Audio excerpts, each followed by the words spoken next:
Hello and welcome to another episode of PsycKicks. My name is Liv, and this is the podcast where we talk about all things metaphysical, spiritual, paranormal, and in between. Are you guys excited to talk about a very interestingly odd topic that I feel like I kind of need a shower after researching and maybe a drink and to sit quietly outside and look into the sun a little bit? And that topic today is going to be a lovely question that was asked by a Patreon subscriber, Martina. I'm saying your name like that. I don't know why I feel the need to say it. Martina. Martina asks, what is happening to the soul if someone is in a coma or vegetative state? That's what we're going to be talking about today. So this involves learning about comas, but a little bit about astral projection, which we've already talked about before loosely in past podcasts, but I'm late to the game. My brother is someone, I have an older brother, is someone who goes onto Reddit. So therefore I have decided to stay off of Reddit my entire life up until this point, which is a couple days ago as of now.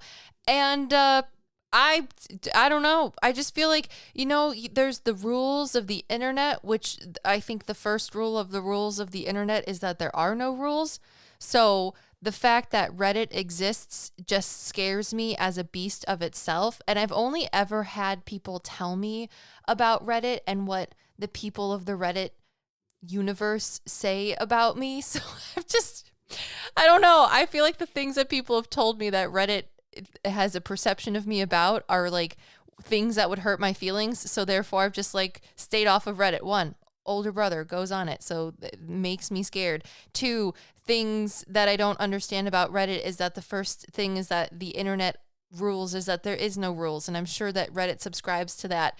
And 3, I've only heard people tell me less than desirable things about what the Reddit universe thinks about me, so therefore I've stayed off Reddit. But today, for all of you, I have gone onto Reddit to understand what people have experienced when they've been in comas and what possibly, aside from my own opinion, could be within the realm of what happens to your soul when you're in a coma or vegetative state, and if that has anything to do with astral projection, because for the longest time I've wanted to talk about this, but I just haven't.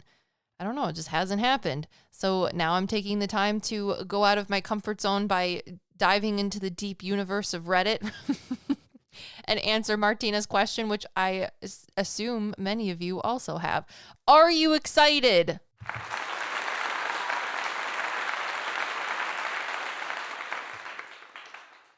Excellent. Let's get into it.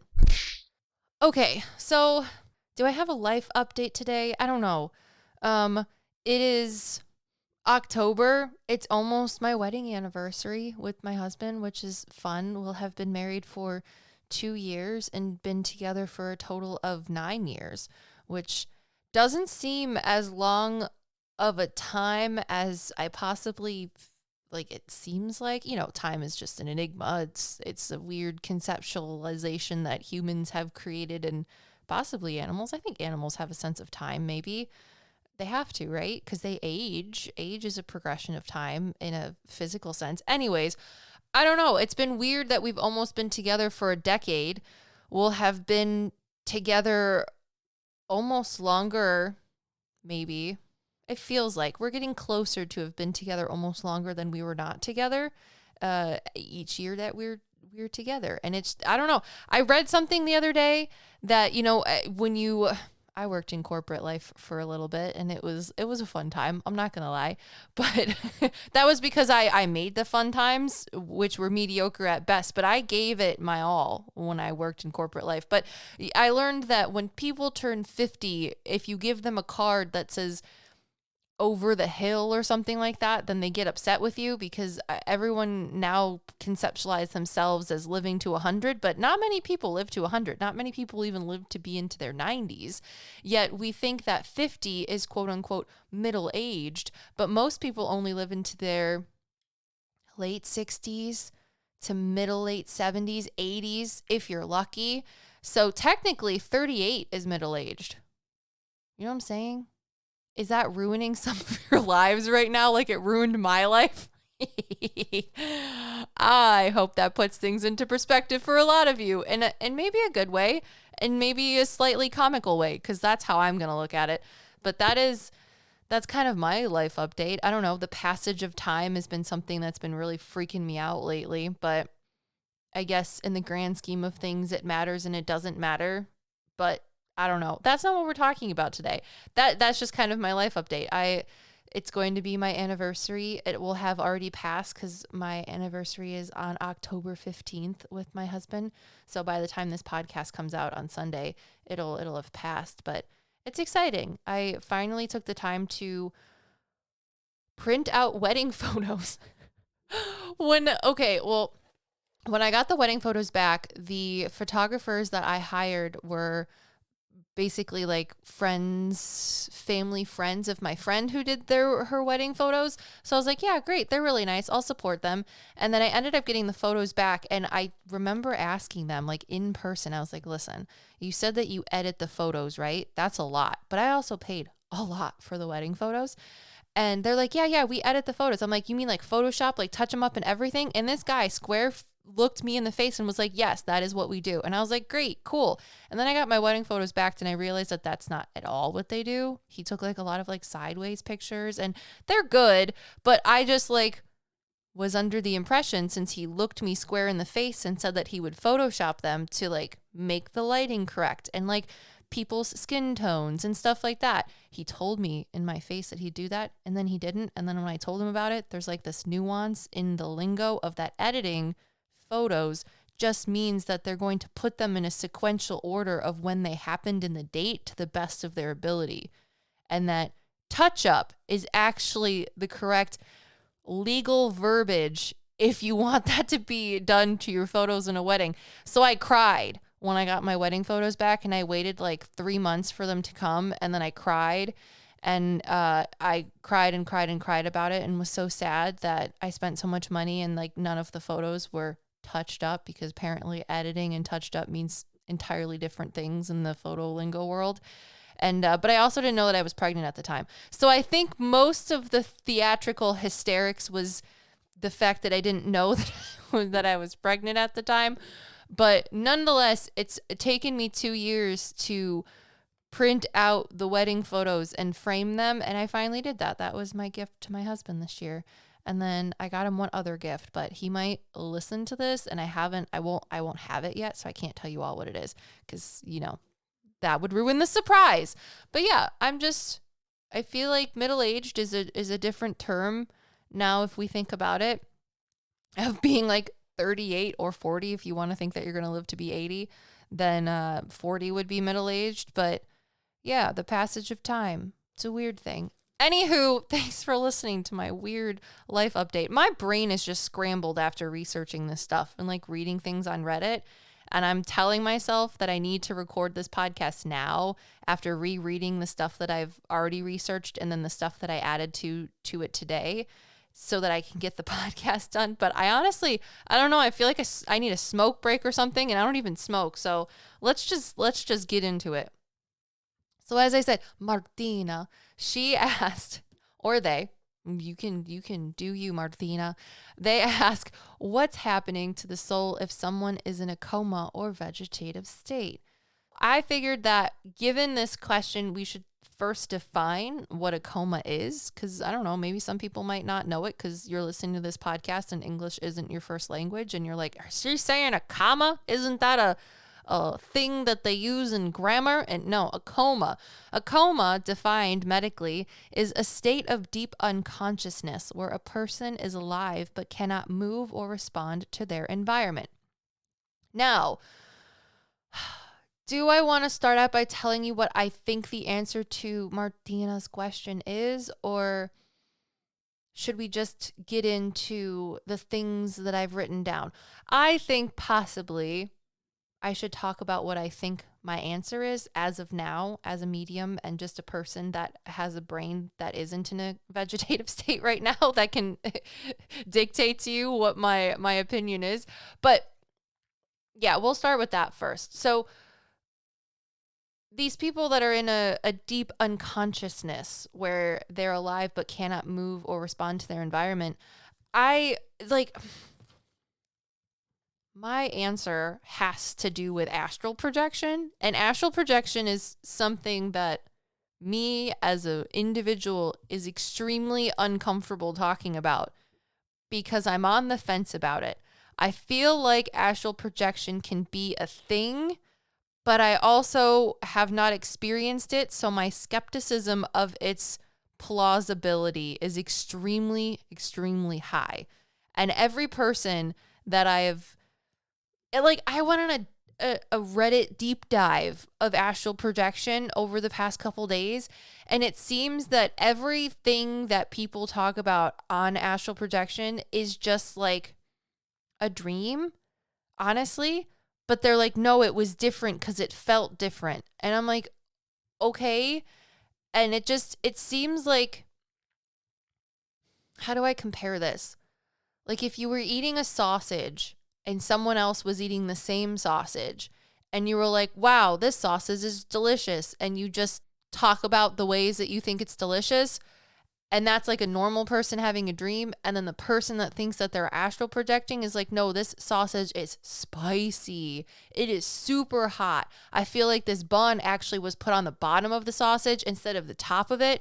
And like these condiments, they're not ketchup and mustard. They're mustard and ketchup. You know, I don't know if everyone's clicking off because I have such an odd opinion about astral. I mean, as like, you know, everyone, I would, if you're listening to this and you know me, you know I'm a psychic medium. If you're not and you're new to this, now you know that I'm a psychic medium. But my brand, my flavor of mediumship is like talking to dead people, talking to alive animals, talking to plants, talking to houses, like channeling energy of things that were once in physicality, which I guess in a grand scheme of things, even though I channel spirit guides, since spirit guides could be past lives, that would be within the realm of physicality. But the idea of astral projection to me just seems same, but different to dreaming and or lucid dreaming. But people are just like, no, it's a little spicier. You know, I don't. So anyways, to answer Martina's question, my opinion is that the soul and the body stay together, or the soul may wander depending on the state of the body, medically speaking. Because last week we talked about in the podcast the idea or the question of, do you think the soul lives in the body or the body lives in the soul? And I think given both of those questions, you can delegate that both can be true depending on the perspective of spirituality or the perspective that you hold in and of itself based on the question. But even if you say, because I'm embracing the side of the question of that the body lives in the soul, this sort of energetic effervescence of the soul, which permeates throughout the body, I still feel like if you're in a vegetative state or a coma and you are unconscious to the world around you, I mean, it says that you're in an unconscious state where you don't respond and you can't move. You don't respond to your environment or you can't move. But like the stories I'm going to read to you guys real soon is going to like it's changed my opinion maybe a little bit. I don't know. Like when I talk to people who astral project, they have told me that their soul leaves their body, or there is this projection of their consciousness which moves away from their body and can transcend into the physical world, but in an ether-like state, and or their like projection of themselves can wander into alternate realities type of things, or different aspects of existence, energetically speaking.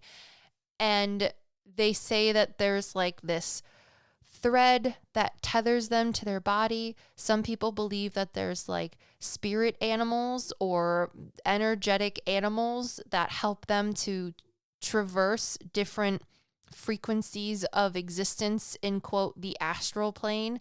There's like cats and there's moths or butterflies and there's birds, I think, or snakes.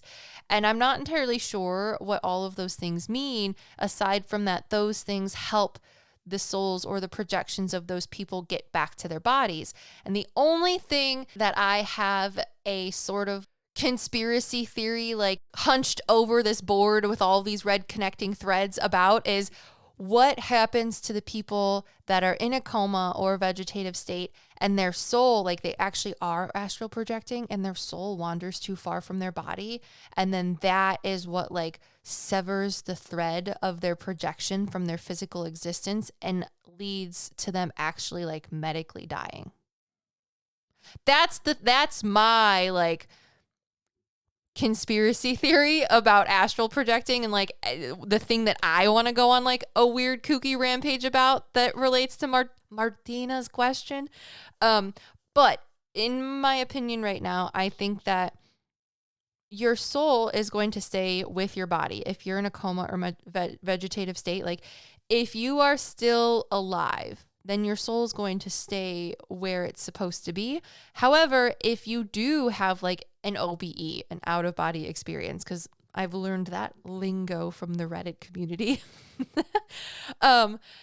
If you do have like an out of body experience and you die, say your heart stops, you stop breathing, whatever, then that could lead to what some of the things I've written down from people's Reddit stories is where your soul would sort of leave your body and you would go into either, I don't think it's necessarily astral. I think it's more so like into heaven or spirit, or this energetic leeway of where a soul would be until their soul comes back into their body. Because at that point, your body is separate from the frequency of your soul. See, like thinking about this right now, I feel like your body has to be, physiologically speaking, on like a scientific level, has to be operating at a certain frequency in order for your soul or your soul's energy to be tied to it.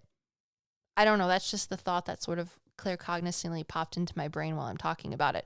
But if at any point in time your body does not match the same frequency of your soul, then that I think is when that suffusion of energy would sort of separate, like oil and water.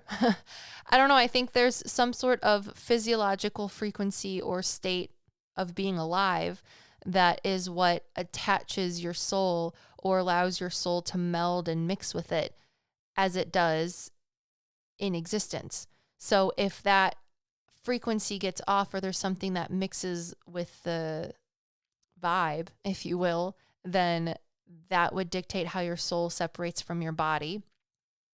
And you would have these out-of-body experiences. But other than that, I think medically and physiologically, if you're okay, your body is still going to be attached to your soul. Your soul is still going to be like your body is still going to be residing within your soul. But when it sort of moves away from each other, then that would be where the separation starts.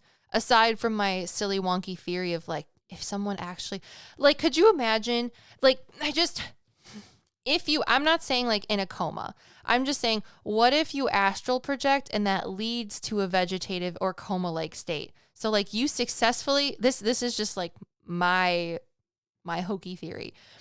If you are trying to astral project, but you wander too far from your body and then you can't get back, does that lead to someone going into a coma and a vegetative state and then they just die? Or you eventually come back to your body and find it, like you lost your car in the parking lot type of thing, and then you just wake back up and people are like, we found you in your house and you were in a coma, so we put you in the hospital and it's been 8 years. You're like, dude, I just forgot where I left that thing.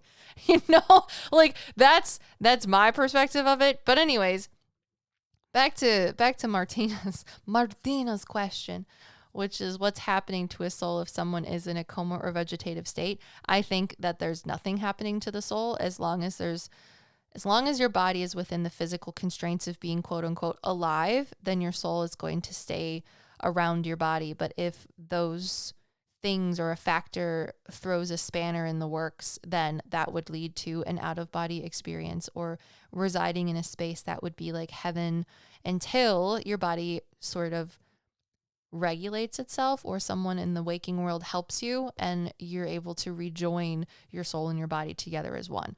So with my opinion and hokey conspiracy being stated, let's talk about some of the things that they do to understand if someone is still quote unquote alive within a vegetative or coma-like state. Because it, like, your body can be living. Your blood can be pumping and your lungs can be breathing, even if it's with the help of a ventilator, etc. But if you don't have brain activity, then that would be when they consider someone brain dead. So what they use when someone is in a coma to measure the brain activity that's going on within that person is an EEG, or an electroencephalogram. And these are used to monitor brain activity. So a flat line on this sort of waveform would be a link to being brain dead, but they're measuring different brain waves. I think there was like alpha brain waves, but it we're not going to get into like the specific nitty gritties of it, just because I don't think people really care that much like I do. But there was different brainwaves that they measure in order to, or that are correlated with different parts of your brain. So they've used these EEGs in studies to analyze if someone is going to have a recovery, or like what their chances of coming out of a coma are. And they've linked these studies to sound. Because, like, okay, we can go back to the definition of a coma, right? Which is a state of deep unconsciousness where a person is alive but cannot move or respond to their environment. But these studies with sound have shown that people can actually hear things, or their brain at least is hearing things. I don't know if they're cognitively hearing them around themselves. We'll get into that when we get to the Reddit stories. But their brain at least is responding, so that you can see on the EEG that their brain is picking up the sound and responding to it with the lights and the stuff that lights up on their brain, basically. But it's only been with sound, which is interesting, because I've read that the person is unresponsive, but that doesn't mean that they can't hear or perhaps feel things around them. And I feel like maybe since the studies that I read about, which will be, and there's one study, I wrote it. It's going to be in the sources below in the show notes or the description if you're listening on the PsycKicks Extras YouTube channel. You can go and read that little study that I also read. But I just think it's interesting that, I mean, maybe they only used sound because they don't want to like touch people's hands or something. Maybe there's like an ethical thing when you're doing research on people that are unconscious in like every form. But it was interesting. It seems that most studies are related to sound, not really people being touched. But by studying the brain's responses to sound, doctors can evaluate whether a patient is likely to awaken, and sometimes even evaluate the patient's neurological condition post-coma wake-up. So it's just, I don't know, like you can be listening to loved ones around you, but is that similar to a near-death experience? Because technically you're not dead, because your brain is moving, you're responsive to sounds, and some of these stories, people know that people are touching them. So I don't know. It's just an odd thing to think about. Again, I think the soul is still connected to the body as long as you are technically alive, because there is some sort of frequency in which your state of aliveness is linked to your soul's essence permeating it. So, oh no. Anyways, let's get into the Reddit stories of people. I don't know. I put their Reddit handles if you want to go on and look, but I just went on to Reddit and looked up like I think it was like coma experiences, and then the other ones were meditation. And because I guess on meditation, like the people that are on meditating Reddit do not like people that have astral projection things when they talk about it. They like ixnay that. But I was also on astral projection Reddit, so you can just go on there and read things. It's wild, my guys. So getting into the stories of people that have had or experienced comas, or known people that have experienced comas. So the Opus says that they were in a medically induced coma on a ventilator. They had their eyes not open, but they could hear and feel the things that were going on around them.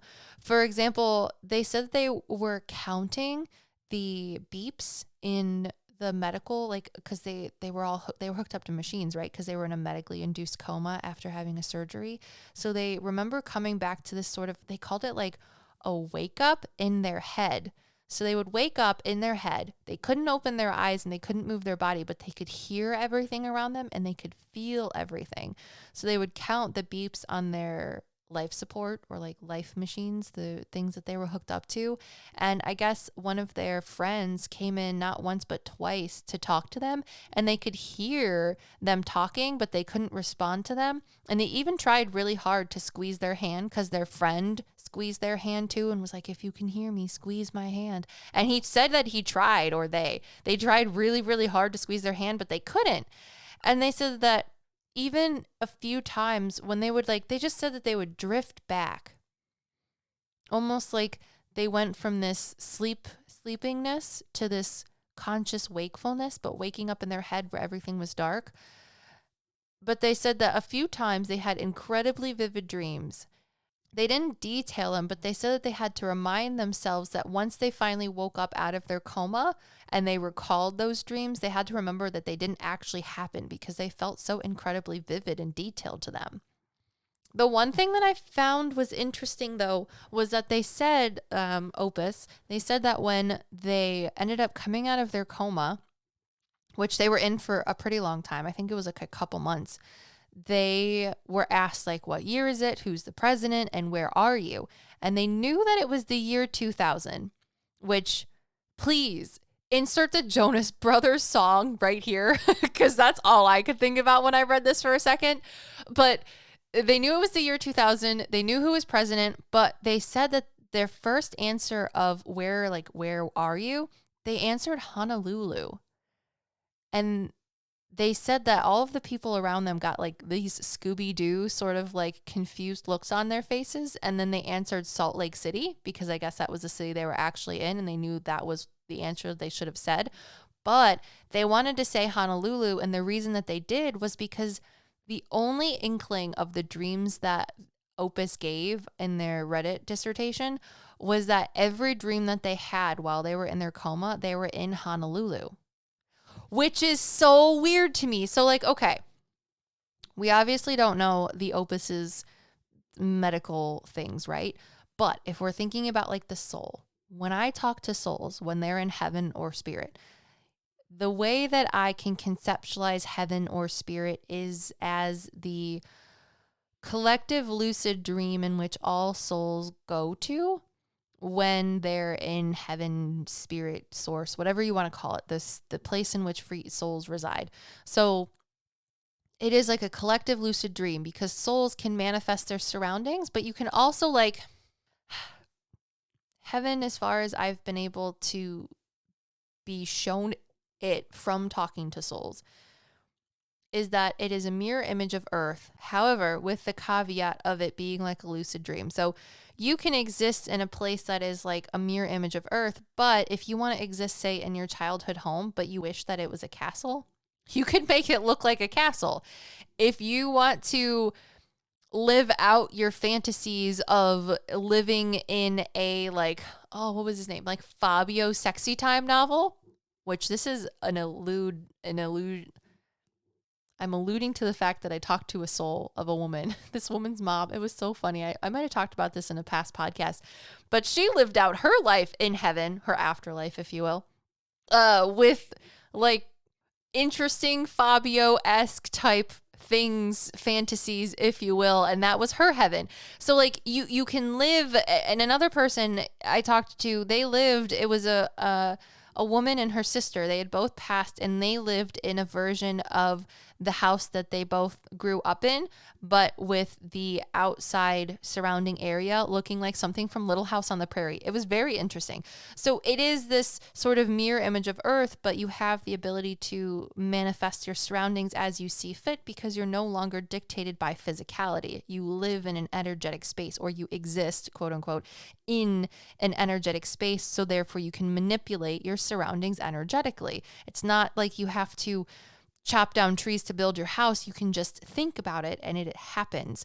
So when the Opus talks about how all of their dreams happened in Honolulu, yes, it could be the fact that Honolulu was a space in which their mind felt safe. So therefore, during their comatose state, they projected that as a place to feel safe when they weren't in this quote unquote wake up in their head times. But It also, when I was reading this, made me think about the fact of when you're in heaven or spirit, you can manifest your surroundings. And if you felt like you were in Honolulu, perhaps at times his soul did wander to Honolulu, or he was in that in-between sort of heaven-esque like landscape where his soul was manifesting the surroundings of Honolulu. So like, what do you think? Do you think that maybe he astral projected to Honolulu? Or do you think that maybe his soul left his body and was in this heaven-esque landscape of Honolulu, which would be if he were to have died? Maybe he was having an out-of-body experience. I don't know what the difference between a near-death experience and an out-of-body experience is, where his heaven was Honolulu. I don't know. That's why I told you I need a drink after this, you guys. Like, oh, I feel like I need to sleep on this stuff to like ground myself and bring myself back into reality and not just like get stuck in this landscape of astral projection and comatose vegetative states. But anyways, Martina, this is a great question to ask because I'm excited to share these with you. All right, next question was by deleted. So I guess they deleted their Reddit account, but they said that they were in a coma for 5 weeks at the age of 12 because they had meningitis. During this time, their mom would come to the hospital and read Lord of the Rings to them. And I guess this person had lots of dreams. Specifically, the one that they talked about was eating ice cubes under a bridge with Bilbo Baggins, which I just think is hilarious. Could you imagine that type of dream? And they recovered. So I in a coma for 5 weeks. So for 5 weeks, you remember your mom coming in and reading Lord of the Rings to you. But then I guess when they drifted back off into their sleep or non-waking state, I guess, they had dreams of eating ice cubes under a bridge with Bilbo Baggins. But like, I feel like this one, it's pretty safe to say that that was like dreams and that their soul was still securely within their body or around their body. But I don't know. So this one is interesting. This one creeps me out a little bit, this story. It's by Nitzlarb, and they said that their dad was in a coma for 2 months. And this story freaks me out because it kind of has stuff about like timelines. So I guess Nitzlarb's dad told them that he dreamed or hallucinated that during the 2 months he was in a coma, that he lived for 10 years. So in the 2 months that Nitzlarb's dad was in a coma, he dreamed that for 10 years he did all sorts of things, including walking across the country 2 times. And that when he woke up, he said that it threw him off for a while when he'd run into people he hadn't seen since his coma because he expected them to have aged 10 years. Now, this one freaks me out, like I said, because, like, what if his soul did sort of detach from the physicality of his body and wandered outside of time and space for what he conceptualized as 10 years? Like, that freaks me out. I don't know. Because, like, to be within the stream of time, my, I don't know, objective, subjective understanding of it is that physicality is what anchors us to the stream of time. So if you're a physical being, you perceive time because time is going to pass you in a conceptually linear fashion. That's why I like to use the phrase stream of time, and probably why so many others before me have as well. Because in physicality, you're in the stream of time. However, your soul exists outside of time, which is why when I talk to people during readings, the souls of people, they know, see, hear, and feel everything. So they're privy, since they exist outside of the stream of time, since they're no longer a part of physicality, but a part of energy, then they can see things outside of your physical linear time progression. So they're sentient, if you will, or conscious of the things that are happening, have happened, and will happen to you. So for this person, for Nitzlab's dad to have felt like he was outside of time for 10 years makes me feel like, in a hypothetical way, you could hypothesize or theorize that his soul lived outside of time for 10 years. And again, that sort of like heaven-esque like landscape, or in the astral, since I don't know what the astral really is. I can't define it, and I can't necessarily seem to find anyone that can define it in a more, what is it? Like concrete way. I don't know. Maybe it's just too abstract for me to understand right now, but if my opinion changes, I will let you guys know. I mean, we're going to talk more about astral projection too in a little bit when I get past these stories, because I do want to share these stories with you. And we'll talk about maybe trying this astral projection trick that people are talking about. But anyways, next Comatose story is by Alpha Wolf Particle, and they say that their mother was in a coma for 2 weeks, and during these 2 weeks, their mother said that they existed within a huge, lush forest with beautiful white light filtering through the canopy above, and that the entire time they heard beautiful music, and that God spoke to her, saying that it wasn't her time. And after she woke up, she became extremely religious. So this is a little odd for me, because I would put this under possibly the, and this wasn't like a medically induced coma. This was a coma that I assume was related to blood loss, because when we talk about comas or the understanding of a coma can happen from like a stroke or lack of action. It's mostly like lack of oxygen to the brain, which can be a result of blood loss, because if you don't get enough blood to your brain or too much blood on your brain, there isn't like, it depends on, if there's blood on your brain, then it's going to inhibit blood flow, like oxygen flow from your brain, because that's not the way blood is supposed to flow through your brain.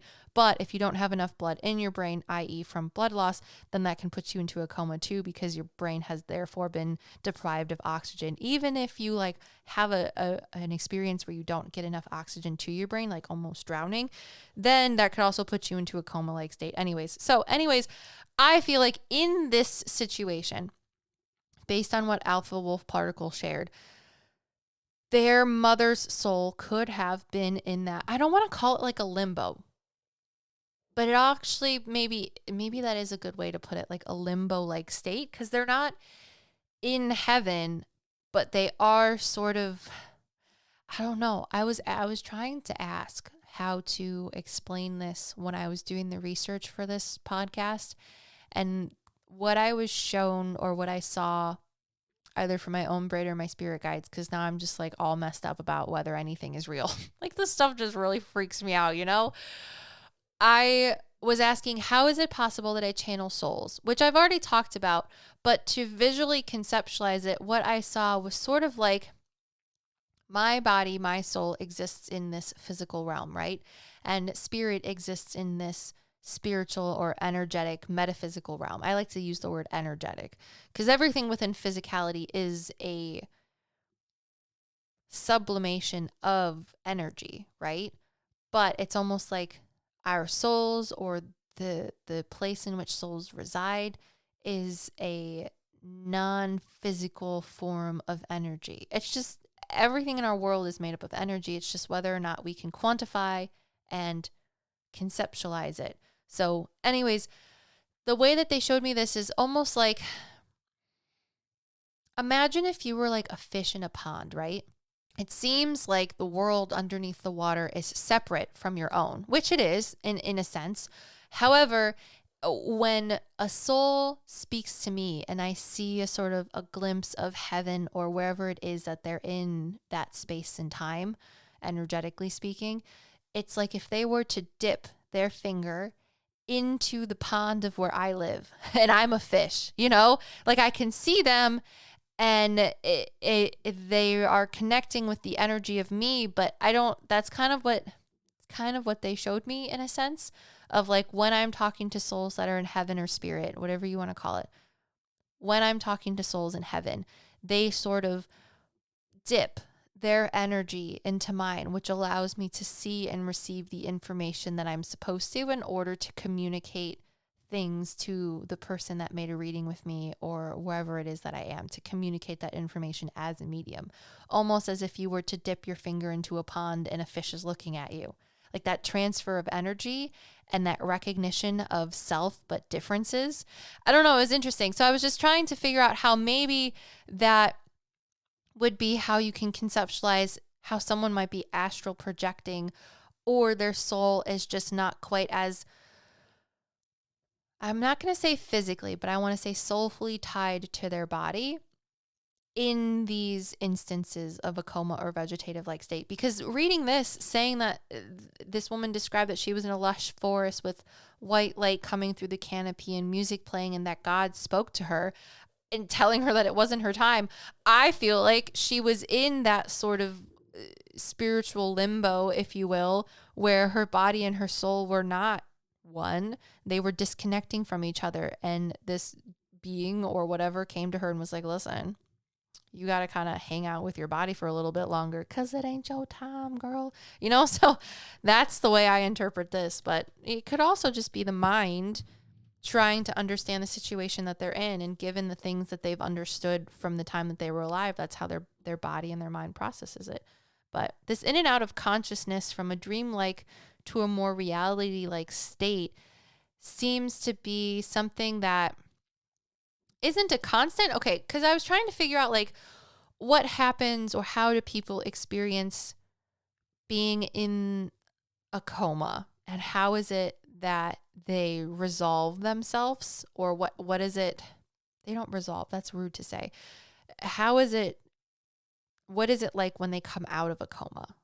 You know, like what is it like when they're in it versus what is it like when they come out of it? And there was two very different things. Either when they're in the coma, they don't remember anything and they say it was just like sleeping, or just like when you are put under anesthesia, it's just you remember what happened before you were knocked out, quote unquote, and then you just wake up and it's just like a light switch being flicked on and off.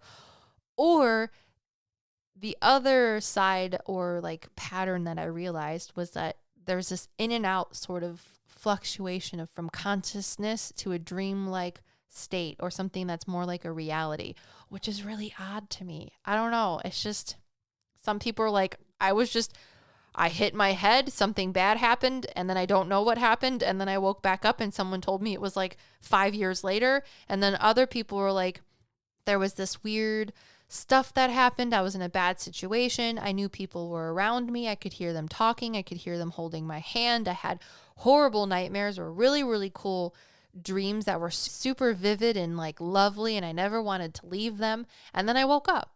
And it's just like, I don't know. And some people described this state of where they had very intense semi-lucid dreams, and other people said they had horrible nightmares, and other times the nightmares were not as bad. The dreams were more pleasurable. Now, the one thing I did want to talk about is that there could be drugs. And I don't mean that YouTube's probably going to be like drugs, but no, like there are medically induced comas, and then there's comas that are like physiologically induced. So like losing a lot of blood, having a stroke, almost drowning, hitting your head, whatever.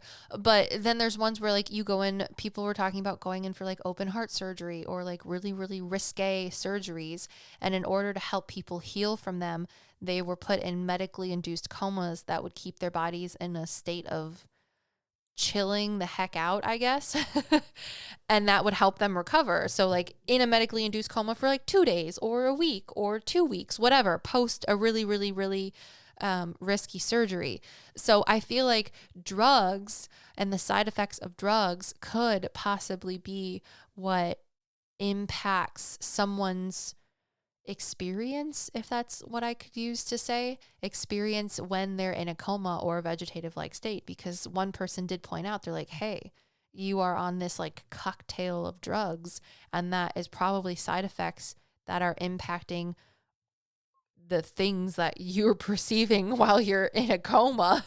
So I don't know, I just thought that was interesting. Another story was posted by Queen of Thera, and they said that they had a road traffic accident and they fell into a coma and dreamed that they woke up 30 years in the past, and that they said, quote, it was a hyper-realistic constructed reality. I had my job, my actual job that I had when I was alive, but with much less technology. And there were complex 3D people who became my friends. I'm sorry, but I only watched the first couple, like I think like maybe the first season of this, but WandaVision, was that what the show was called, where they like make up this reality of people, but they're not actually there type of thing? That is what Queen of Thera's story made me think of. Like, you have a coma, you're in a coma, and then you dream that you wake up 30 years in the past with the same job, but the technology is a little different, and there are complex 3D people who become your friends. This one, I can't really I feel like I can't really conceptualize it or even try to speak on it necessarily in like a more metaphysical concept. Cause like you could say that they astral projected or their soul dissociated from their body, as you will, to allow them to be outside of the stream of time, but in another, I don't think they're in another timeline. See, this is the thing that throws me, because we cannot conceptualize things or think of things that we have not seen or experienced or understand yet. So like even people that make dragons and like monster creations and stuff like that, those are all created, even though they're things that don't technically exist. They're all created from aspects of things that people have already seen, perceived, or heard of. So like we talk about how your perception of the metaphysical or spiritual around you is going to be given to you by spirit guides or souls or spiritual beings, etc., but can only be given to you using things that you understand, have seen, experienced, etc. So to say that this person went back 30 years in the past, yes, you could argue maybe their soul astral projected or their essence astral projected and was in a different timeline of being 30 years in the past and everything was a little bit different. Or is it the fact that this person knows what things would have been like 30 years in the past, and then their brain created this dreamlike state in which they felt like time was constructed? And I don't know. The only thing is that it uses things that they would know and understand. So I feel like it could be more of a brain dream than an actual like astral projection, soul leave their body, OBE type of thing. But let me know what you think about that one in the comments below, because I know we could definitely argue it to like the nth degree. So it's a lot. It's a lot. Martina, why do you do this to me?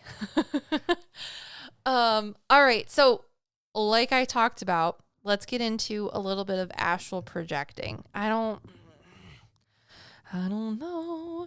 See, like I said, I can't quite conceptualize what astral projection is. Like, what is it the difference of based on lucid dreaming? Because like, I know when you fall asleep, you have your subconscious, right? That is where your dreams are going to happen, where you're going to be able to work through things that are happening in the real world, the Freudian stuff, the Carl Jung type of stuff. But then you have your creative conscious, and I feel like there's a separation. I feel like there's a separation between your subconscious and your creative conscious. Your creative conscious is going to be that higher vibrational consciousness in which you can lucid dream. For example, I read something that Einstein was able to figure out the theory of relativity through lucid dreaming, because he had a dream where he himself perceived where he was standing in relation to time and space. Well, he was just standing at a train station and watching a train pass in front of him at a train station.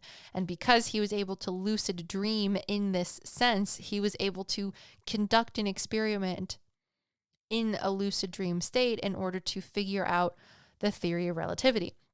So I think your lucid dreaming happens in the creative conscious, and then outside of the creative conscious would be the places of higher frequency in which possibly astral projection or other things could reside, like spirit, heaven, whatever you want to call it. And things that I can't understand, conceptualize, or quantify. But those are like the layers of how I understand consciousness and the soul and where it might be able to travel in relation to the body. So When it comes to astral projection, people sometimes lump it into remote viewing. Some people lump it into psychophysical phenomena, and other people lump astral projection into out-of-body experiences, whether that be a near-death experience or a coma, whatever. But like, remote viewing to me is not astral projection, because I don't think that when I remote view a place, even when I'm doing readings for people, like sometimes when I remote view places on like the YouTube videos, I'm watching the place, but I'm not physically there. That could be a sense of remote viewing. But when I remote view things, when I remote view like places, for example, if I'm doing a house reading for someone over Zoom, they're not physically walking around their house showing it to me. They're usually just sitting in one spot on the other side of the Zoom screen on their device, whatever it is, phone, laptop, computer. And their house will show me aspects of themselves. Their house, the energy of their house is what I'm channeling, and I can perceive things that are going on and characteristics of the house because I'm perceiving the energy of the house. And that is what I would say remote viewing is, but I'm not leaving my body to view this house. I'm just psychically channeling the energy of the house. So I don't know if that's like a different definition of remote viewing or if people have different definitions of remote viewing, but I wouldn't lump remote viewing, at least in the way that I do it, into astral projection, because there's not an essence of me that's leaving. It's more like if I were to plug in a wire and be able to receive information like a computer does. That's more so what I'm doing. So I don't know. With astral projection, one person, I wanted to talk about this. Does anybody know about the CIA Gateway reports? I guess this talks about astral projection and this guy who wanted to weaponize it. I mean, not necessarily weaponize it, but like create an army of people that can astral project in order to remote view and know things about the enemy in like a military base. I don't know. I guess it's a 28-page report that was declassified in like 2003 maybe, but page 25 is missing, and everyone's like, page 25 is the only thing that makes anything make sense and we can't get it. And then the government's like, we never were even given page 25. And then like the finger gun meme just like plays in the background when they give you that. I don't know. But I guess the Gateway report, if you want to read more on astral projection, perhaps I will read it just so that I can better understand someone else's idea on astral projection, just to educate myself. But other than that, the only other thing that I could really gain from a good understanding or someone's good definition of astral projection was Gift from Glob on Reddit. And they said that the major difference in lucid dreaming versus astral projection is that during astral projection, you're conscious, you are awake. So scientifically, according to Gift from Glob, this is what they said. So scientifically, the practice of astral projection might be as simple as a person maintaining a fully conscious state while accessing the unconscious mind. So then that last sentence just freaking loses me, my guy. So the practice scientifically of astral projecting, quote, might be as simple as a person maintaining a fully conscious state while accessing the unconscious mind. So you're fully consciously accessing the unconscious. But then other people are like, astral projection is not accessing the unconscious. It's being able to traverse the astral plane, which is higher, different frequencies, the physical world around you, but in an energetic state. I don't know. It just freaks me out. So given this, will I ever understand astral projecting? I'm going to try it. I'm going to tell you guys I'm going to try it. And I'm going to try it with the astral projection card trick, which is what I mentioned a little bit earlier. So I guess the astral projection card trick, if you haven't heard of it, is you're supposed to take a playing card. I don't know if you could use a tarot card. You could even probably use it like a sticky note if you want to, or just a normal piece of paper. Lay it down on a table somewhere in your house, apartment, whatever, face down so that you don't know what it is. I assume no one says not to see what it is, but I'm just going to assume you're not supposed to look at the card like a magic trick. And then you're supposed to figure out how to astral project, however that happens to you. I'm going to go back on Reddit and see what the people say about astral projecting. because I was reading a little bit into it, something about vibrating and then like falling down or something. I don't know. You're supposed to lay down on your back and try to be awake by not falling asleep. Like when you get into that limbo-esque type state, you're supposed to, like between wakefulness and being asleep, you're supposed to ignore not waking yourself up, but also ignore not going asleep. And then some people are like, I get the tinglies all over my body, and then I phase out of myself and into this upright position. Or another person said that they were in their lounge chair and they felt like they dropped out of their lounge chair backwards, like through the chair itself. And I was like, I don't know how I feel about that. But anyways, you take the card, the piece of paper, the whatever that's laying face down, you don't know what it is. And when you are able to astral project, you need to walk your astral ass all the way to that playing card, flip it over and see what it is. And then when you wake up, you're supposed to be able to know what that card was because you did not look at it the night before and you only looked at it through your astral self.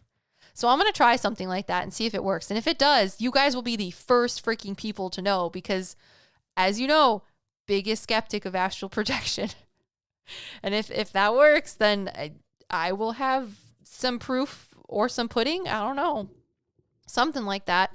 But thank you, Martina, so much for asking your question. I hope I answered your question and gave you all something to think about, laugh about, feel energized about. I don't know. Let me know how you feel about astral projecting below in the comments if you're listening on the PsycKicks Extras YouTube channel, or leave me a review with your astral projection story in the comments on Spotify or Apple Podcasts. But until next time, I have readings available. You can make a reading on the website if you like. There is a link in the description below.